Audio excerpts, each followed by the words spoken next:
Hey guys, what is going on? And welcome back to Mark's Tech. So, $150, what does that buy you today, right? Because 6-7 years ago, if you were to have bought an Android phone that's 150 bucks, you would have probably got the worst experience ever. After all, not everyone can afford a $1,000 smartphone, and hey, I don't blame you. Paying $1,000 is quite a bit for a smartphone.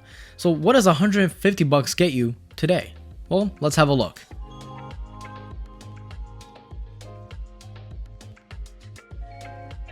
And of course, I am talking about the POCO M3. The phone itself isn't afraid to tell it how it is. There's no BS, no verbiage like glastic, just plastic. The phone is 100% plastic.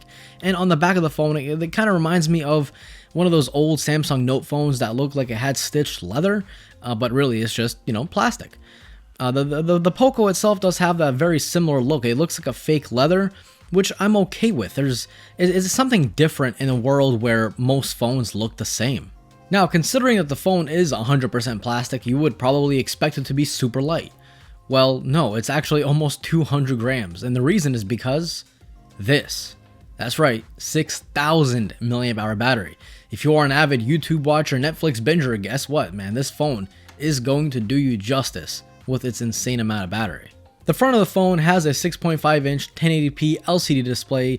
The contrast is great, the colors are not that accurate, but it has a built-in color temperature editor, and you can tweak the colors to how you like it. Now, to my surprise, and this is literally to my surprise, the phone actually has stereo speakers. It actually has a dedicated front speaker and a bottom speaker. Now, this is pretty surprising because it's a $150 phone basically, but it also surprises me because the Pixel 5 couldn't even get that right. It's a $700 phone, I think. It depends what it is today. But when it first came out, $700 bucks, the Pixel 5. And as you guys remember, the top speaker was underneath the glass. So that by itself is trash. And then if you put on a screen protector, it makes the sound even more trash. This phone, for 150 bucks, actually does it right. Wow. But not only does it have stereo speakers, it also has something that other $1,000 phones don't, and that is the 3.5mm headphone jack. The POCO M3 does come with an 18-watt fast charger, but in my opinion, it's more of a charger. See, at 6,000 milliamp hours and you're charging at 18 watts, in 30 minutes you're really gonna only put on 1,500 milliamp hours, or in other words, 25% in 30 minutes. That was bad like even 3 years ago.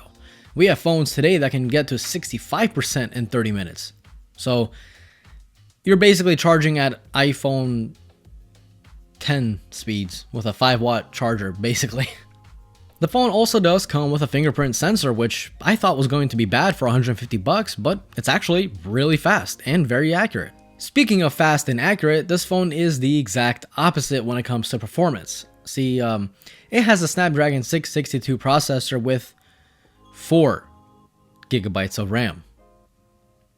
And I'll be honest, I wish I could say it's fine. You're not really gonna notice it in day-to-day performance. Like that's what I usually say, right? Usually phones that have very low-end processors with low-end RAM, you don't really notice it day to day, right? It's fine.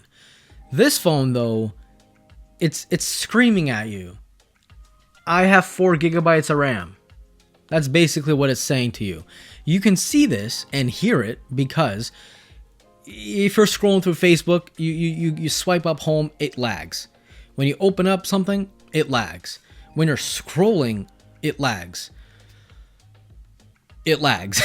Now, if I had no other option, would I buy this phone? Yes.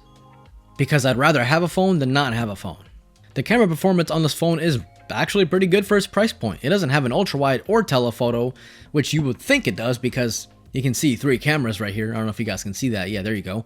You can see 3 cameras, but in reality, it's a main camera, a depth camera, which I like to just call it a fake camera, and also a 2 megapixel macro camera, which in my opinion, companies just put in there just to have more cameras than they normally would. Camera performance, again, is pretty decent. Check it out for yourself. HDR is, fine, but at nighttime, the quality does take a huge downfall with lots of noise and smoothing. As for the macro camera, again, given enough light, it's okay. Nowhere near good, but not horrible. The video recording on this phone isn't something I'd bring along with me on vacation, but it does get the job done. It records at 1080p 30 frames a second.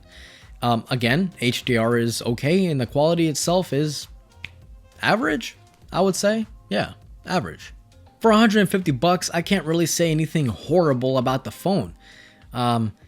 It's not pretending to be something it's not. It doesn't use terms like glastic when it's really just plastic, right?